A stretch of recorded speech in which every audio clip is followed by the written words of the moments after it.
Beyond the Wall of Sleep by H.P. Lovecraft.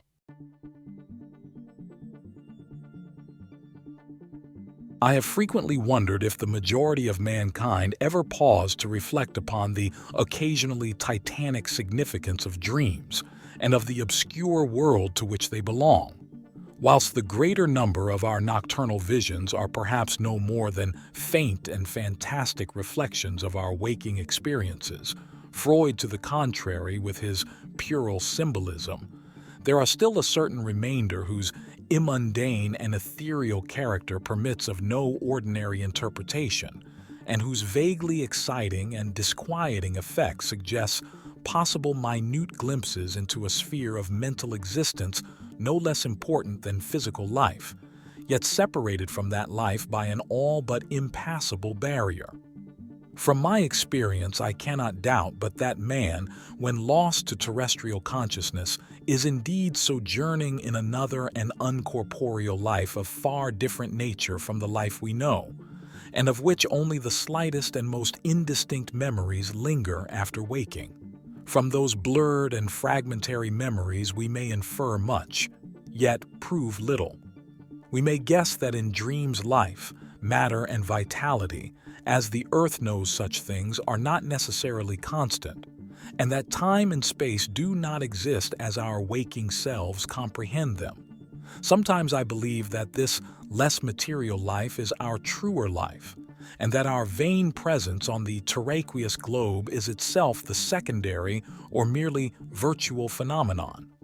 It was from a youthful reverie filled with speculations of this sort that I arose one afternoon in the winter of 1919-01, when to the state psychopathic institution in which I served as an intern was brought the man whose case has ever since haunted me so unceasingly. His name, as given on the records, was Joe Slater or Slaughter, and his appearance was that of the typical denizen of the Catskill Mountain region, one of those strange, repellent scions of a primitive colonial peasant stock whose isolation for nearly 3 centuries in the hilly fastnesses of a little-traveled countryside has caused them to sink to a kind of barbaric degeneracy, rather than advance with their more fortunately placed brethren of the thickly settled districts. Among these odd folk who correspond exactly to the decadent element of white trash in the South, law and morals are non-existent, and their general mental status is probably below that of any other section of the Native American people. Joe Slater, who came to the institution in the vigilant custody of 4 state policemen, and who was described as a highly dangerous character, certainly presented no evidence of his perilous disposition when first I beheld him. Though well above the middle stature and of somewhat brawny frame, he was given an absurd appearance of harmless stupidity by the pale, sleepy blueness of his small, watery eyes, the scantiness of his neglected and never-shaven growth of yellow beard, and the listless drooping of his heavy nether lip. His age was unknown, since among his kind neither family records nor permanent family ties exist, but from the baldness of his head in front, and from the decayed condition of his teeth, the head surgeon wrote him down as a man of about 40. From the medical and court documents we learned all that could be gathered of his case. This man, a vagabond, hunter and trapper, had always been strange in the eyes of his primitive associates. He had habitually slept at night beyond the ordinary time, and upon waking would often talk of unknown things in a manner so bizarre as to inspire fear, even in the hearts of an unimaginative populace. Not that his form of language was at all unusual, for he never spoke save in the debased patois of his environment, but the tone and tenor of his utterances were of such mysterious wildness that none might listen without apprehension.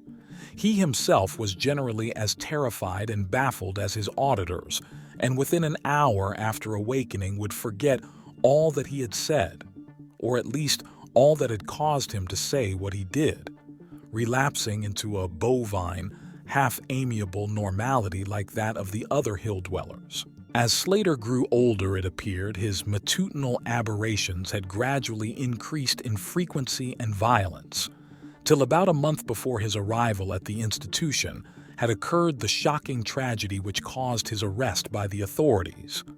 One day near noon, after a profound sleep begun in a whiskey debauch at about 5 of the previous afternoon, the man had roused himself most suddenly, with ululations so horrible and unearthly that they brought several neighbors to his cabin, a filthy sty where he dwelt with a family as indescribable as himself. Rushing out into the snow, he had flung his arms aloft and commenced a series of leaps directly upward in the air, the while shouting his determination to reach some big cabin with brightness in the roof and walls and floor, and the loud, queer music far away. As 2 men of moderate size sought to restrain him, he had struggled with maniacal force and fury, screaming of his desire and need to find and kill a certain thing that shines and shakes and laughs.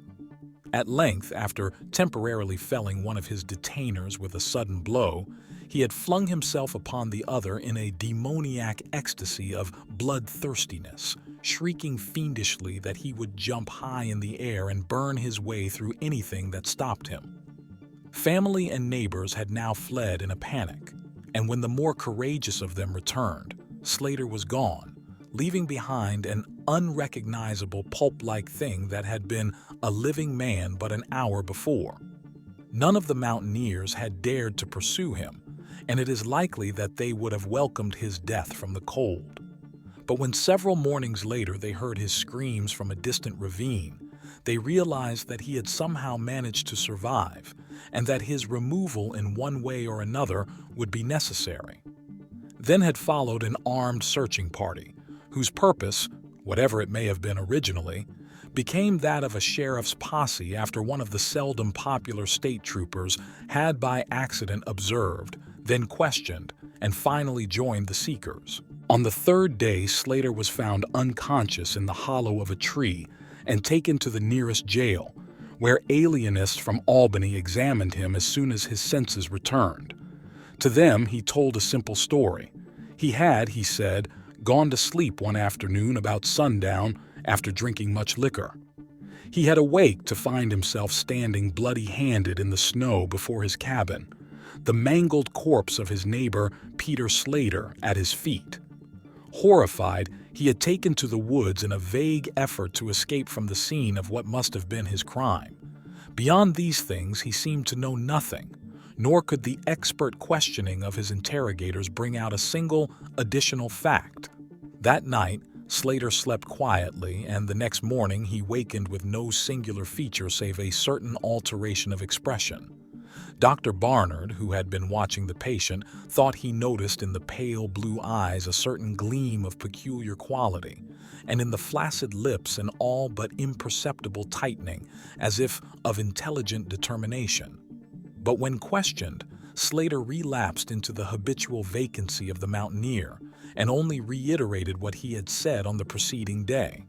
On the 3rd morning occurred the first of the man's mental attacks. After some show of uneasiness in sleep, he burst forth into a frenzy so powerful that the combined efforts of 4 men were needed to bind him in a straitjacket. The alienists listened with keen attention to his words, since their curiosity had been aroused to a high pitch by the suggestive yet mostly conflicting and incoherent stories of his family and neighbors.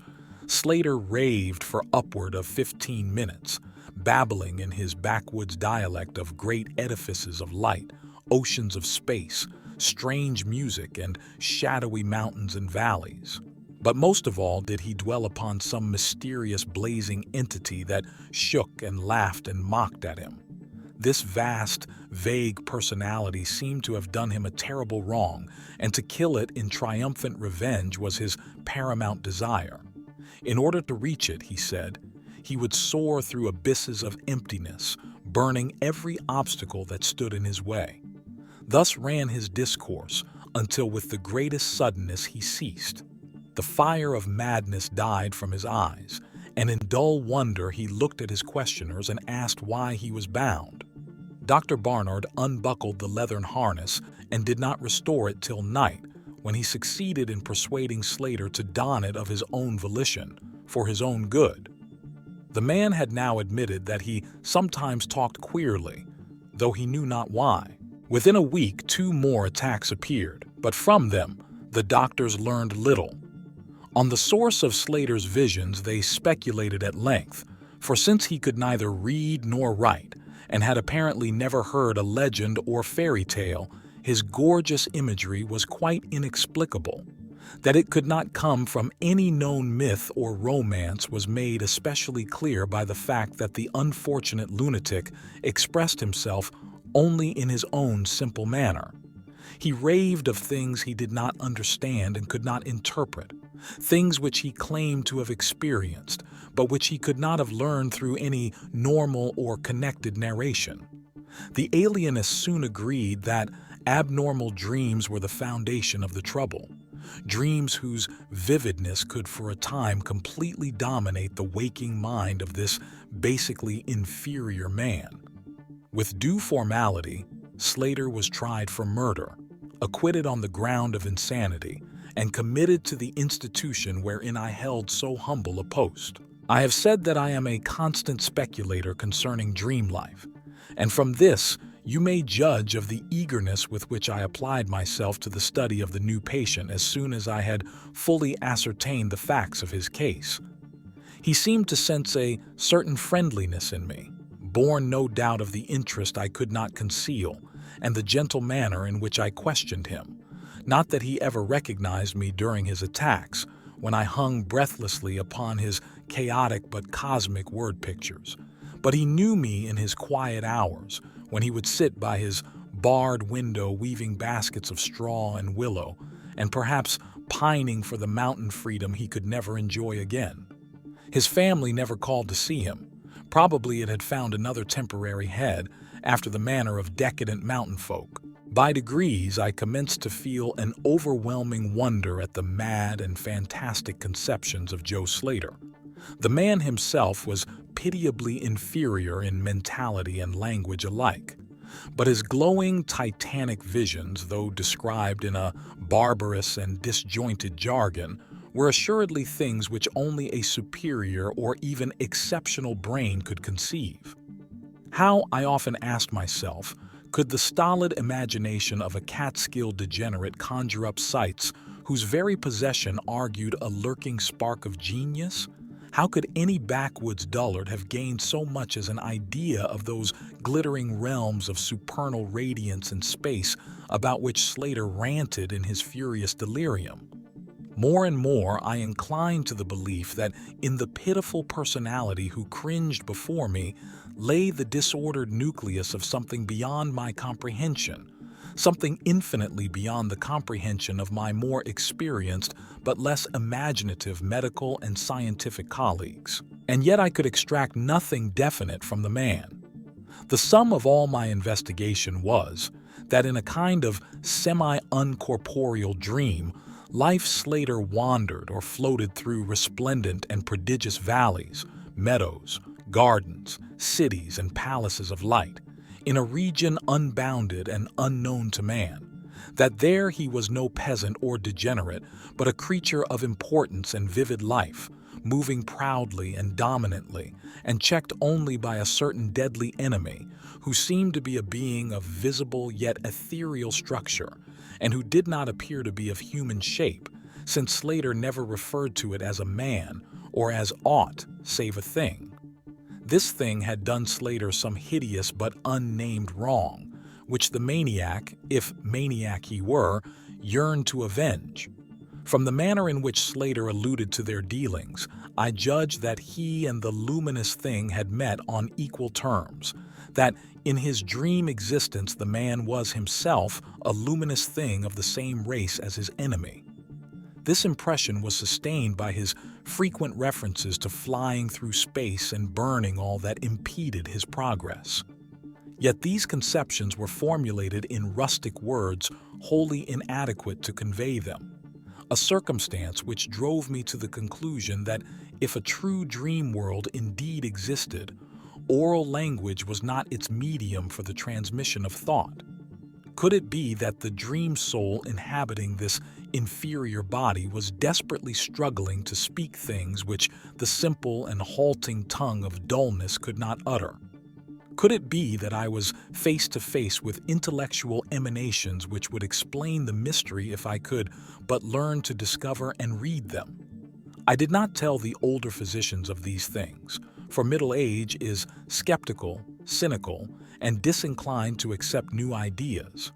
Besides, the head of the institution had but lately warned me in his paternal way that I was overworking, that my mind needed a rest. It had long been my belief that human thought consists basically of atomic or molecular motion, convertible into ether waves of radiant energy like heat, light, and electricity. This belief had early led me to contemplate the possibility of telepathy or mental communication by means of suitable apparatus, and I had in my college days prepared a set of transmitting and receiving instruments somewhat similar to the cumbrous devices employed in wireless telegraphy at that crude pre-radio period. These I had tested with a fellow student, but achieving no result had soon packed them away with other scientific odds and ends for possible future use. Now, in my intense desire to probe into the dream life of Joe Slater, I sought these instruments again and spent several days in repairing them for action. When they were complete once more, I missed no opportunity for their trial. At each outburst of Slater's violence, I would fit the transmitter to his forehead and the receiver to my own, constantly making delicate adjustments for various hypothetical wavelengths of intellectual energy. I had but little notion of how the thought impressions would, if successfully conveyed, arouse an intelligent response in my brain, but I felt certain that I could detect and interpret them. Accordingly, I continued my experiments, though informing no one of their nature. It was on the 21st of February, 1901, that the thing finally occurred. As I look back across the years, I realize how unreal it seems, and sometimes half wonder if old Dr. Fenton was not right when he charged it all to my excited imagination.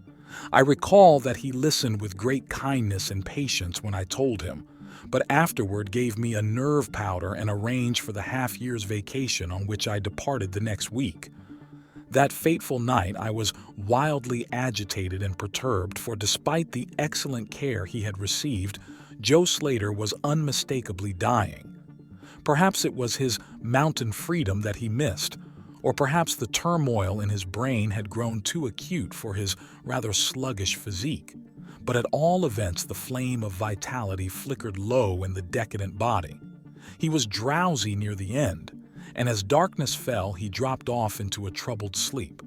I did not strap on the straitjacket as was customary when he slept, since I saw that he was too feeble to be dangerous, even if he woke in mental disorder once more before passing away.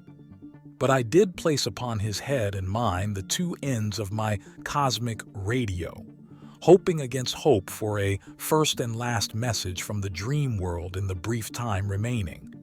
In the cell with us was one nurse, a mediocre fellow who did not understand the purpose of the apparatus or think to inquire into my course. As the hours wore on, I saw his head droop awkwardly in sleep, but I did not disturb him. I myself, lulled by the rhythmical breathing of the healthy and the dying man, must have nodded a little later. The sound of weird lyric melody was what aroused me. Chords, vibrations, and harmonic ecstasies echoed passionately on every hand, while on my ravished sight burst the stupendous spectacle of ultimate beauty. Walls, columns, and architraves of living fire blazed effulgently around the spot where I seemed to float in air, extending upward to an infinitely high vaulted dome of indescribable splendor.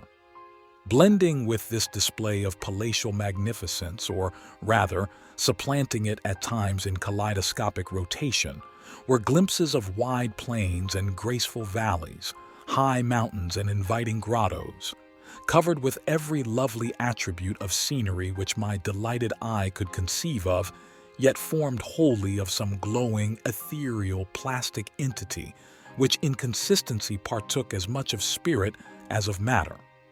As I gazed, I perceived that my own brain held the key to these enchanting metamorphoses, for each vista which appeared to me was the one my changing mind most wished to behold.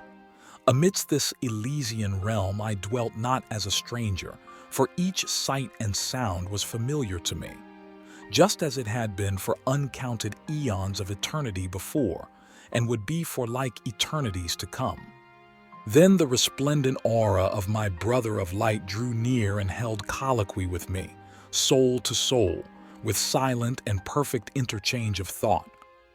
The hour was one of approaching triumph, for was not my fellow being escaping at last from a degrading periodic bondage, escaping forever, and preparing to follow the accursed oppressor even unto the uttermost fields of ether, that upon it might be wrought a flaming cosmic vengeance which would shake the spheres.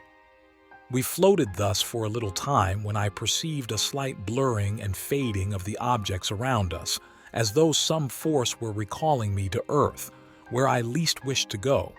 The form near me seemed to feel a change also, for it gradually brought its discourse toward a conclusion, and itself prepared to quit the scene, fading from my sight at a rate somewhat less rapid than that of the other objects. A few more thoughts were exchanged, and I knew that the luminous one and I were being recalled to bondage, though for my brother of light it would be the last time. The sorry planet shell being well nigh spent, in less than an hour my fellow would be free to pursue the oppressor along the Milky Way and past the hither stars to the very confines of infinity.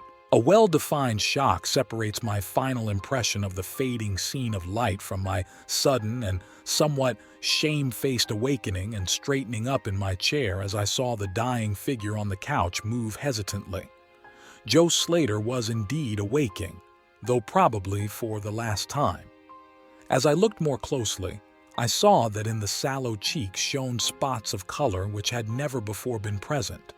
The lips, too, seemed unusual, being tightly compressed, as if by the force of a stronger character than had been Slater's. The whole face finally began to grow tense, and the head turned restlessly with closed eyes. I did not arouse the sleeping nurse, but readjusted the slightly disarranged headbands of my telepathic radio, intent to catch any parting message the dreamer might have to deliver. All at once the head turned sharply in my direction and the eyes fell open, causing me to stare in blank amazement at what I beheld. The man who had been Joe Slater, the Catskill decadent, was now gazing at me with a pair of luminous, expanded eyes whose blue seemed subtly to have deepened. Neither mania nor degeneracy was visible in that gaze, and I felt beyond a doubt that I was viewing a face behind which lay an active mind of high order. At this juncture, my brain became aware of a steady external influence operating upon it. I closed my eyes to concentrate my thoughts more profoundly, and was rewarded by the positive knowledge that my long-sought mental message had come at last. Each transmitted idea formed rapidly in my mind, and though no actual language was employed, my habitual association of conception and expression was so great that I seemed to be receiving the message in ordinary English. "Joe Slater is dead," came the soul-petrifying voice or agency from beyond the wall of sleep. My opened eyes sought the couch of pain in curious horror, but the blue eyes were still calmly gazing, and the countenance was still intelligently animated. "He is better dead, for he was unfit to bear the active intellect of cosmic entity. His gross body could not undergo the needed adjustments between ethereal life and planet life. He was too much of an animal, too little a man. Yet, it is through his deficiency that you have come to discover me, for the cosmic and planet souls rightly should never meet. He has been my torment and diurnal prison for 42 of your terrestrial years. I am an entity like that which you yourself become in the freedom of dreamless sleep. I am your brother of light, and have floated with you in the effulgent valleys. It is not permitted me to tell your waking Earth self of your real self, but we are all roamers of vast spaces and travelers in many ages.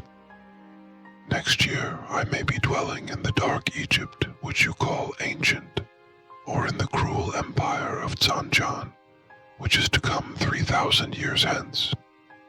You and I have drifted to the worlds that reel about the red Arcturus, and dwelt in the bodies of the insect philosophers that crawl proudly over the fourth moon of Jupiter.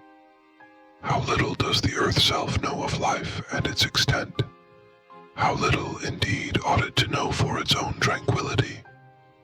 Of the oppressor I cannot speak. You on Earth have unwittingly felt its distant presence. You who without knowing idly gave to its blinking beacon the name of Algol, the demon star. It is to meet and conquer the oppressor that I have vainly striven for eons, held back by bodily encumbrances. Tonight I go as a nemesis bearing just and blazingly cataclysmic vengeance. Watch me in the sky close by the demon star.